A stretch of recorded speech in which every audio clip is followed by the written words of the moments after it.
Hello, I'm Dr. Heidi Horsley of the Open to Hope Foundation, and I'm here today with Beth Hewett, and we are going to talk about practical activities of mourning. Beth, can you tell us more about what exactly are practical activities of mourning? Practical activities for mourning help us to go beyond the feelings of grief and enact them, to put an active spin on what we're doing so that we can work with those feelings in a powerful, mindful way, and hopefully in a practical way.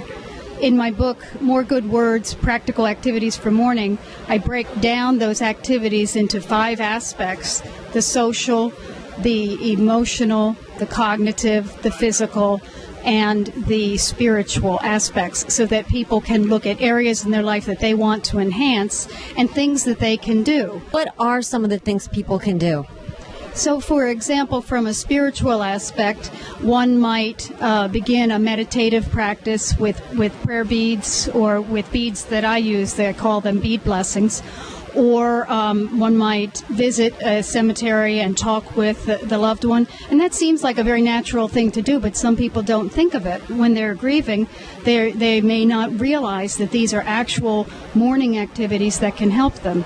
From a physical point of view, people can engage in some certain kind of exercise that's reflective of what their loved one liked to do. So if their loved one liked to run, for example, and this person who's bereaved feels physically capable of running, maybe doing a little bit of that as a connection for the loved one.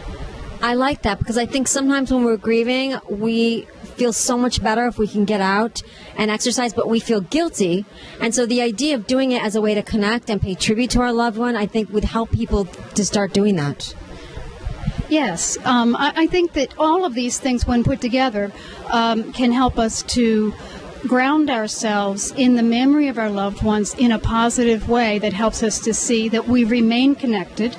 We don't have to give them up. We're always going to grieve. That there's actually a bit of a relief in knowing that we're always going to grieve, but that means that we can always mourn as well, always come up with something to do. And so that's what this book is about, is putting together a variety of different activities that might feel good.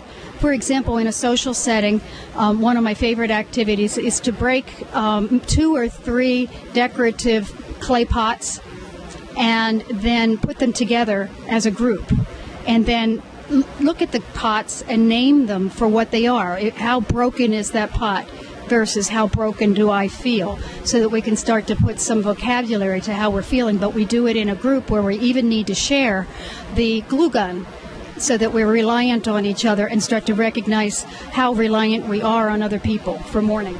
I love all these things that you're saying and all these ways to help us heal again. And I love how we stay continued to those that we love, even after they have died, and we continue bonds. And to get your book, we just go to Amazon. And give us the name of your book one more time, Beth. It's called More Good Words, Practical Activities for Mourning. Very good. Thank you, Beth. And this is Heidi Horsley, the Executive Director for the Open to Hope Foundation. Thank you.